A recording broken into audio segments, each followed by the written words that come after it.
Hello again. Let me tell you a little story.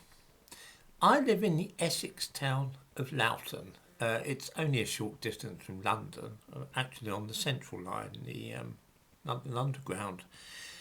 I thought I would mention my local church, which the nearest church to me, that is called St Nicholas, and it's in a road called Rectory Lane.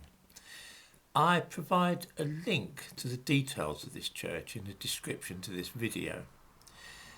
In the graveyard is buried Sarah Catherine Martin, who wrote Old Mother Hubbard. This church is quintessentially English. It's a beautiful little place. There's 17th century brasses, all sorts of fascinating bits and pieces.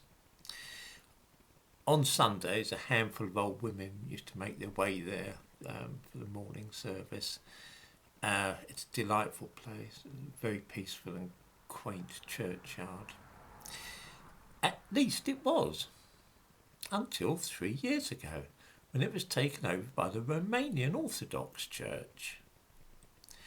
The bizarre thing about this is that it was not announced by the Church of England, who own the church. Indeed, anybody Googling St Nicholas in Loughton will still be told that it's an Anglican church. You can even find details of the Anglican services held there on Sunday. None of it's true, of course.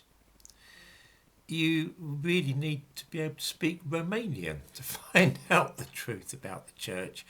I give a link to a page in Romanian about St Nicholas Church. Just savour that for a moment. Nowhere in English will you find information about the fate of this old English church. It is only revealed in a foreign language.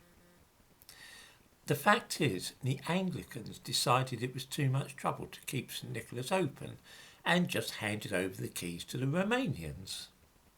Nobody was told of this, and you can search the internet in vain for details of the transaction. Today, all the signs around the church are in Romanian, and only Romanian services are held there, and they don't particularly like English people turning up for them either. This is a small example of English culture being eroded and even frankly demolished without any consultation with those affected. As is so often the case, it's been done in a very Holden Corner fashion, and nobody really knew what was going on. Anybody who remarks upon what has happened or asks questions about it is viewed as a racist. I know this because some people who used to attend the church actually asked the Church of England what's going on, and they were treated as though they belonged to the British National Party or something. How dare an English person ask why an English church in England had in some mysterious way been transformed into a Romanian one? This process is of course taking place in vast swathes of English life.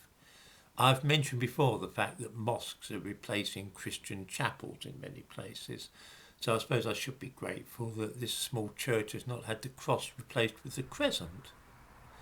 Nevertheless, every time I pass it now, which I do at least 2, 3, 4 times a day, and see the way that it has been transformed into a foreign church for the exclusive use of foreigners, I feel a slight resentment.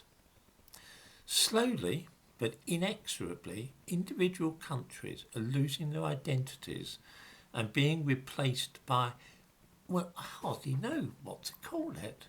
A multicultural mishmash might be the politest way of putting the case. This same process is happening across the whole of the Western world, of course. It's not only England. The time is fast approaching when England, as a separate and distinct entity, will vanish. Many young and left-wing people in this country think that would be a good thing. For me, it is a tragedy.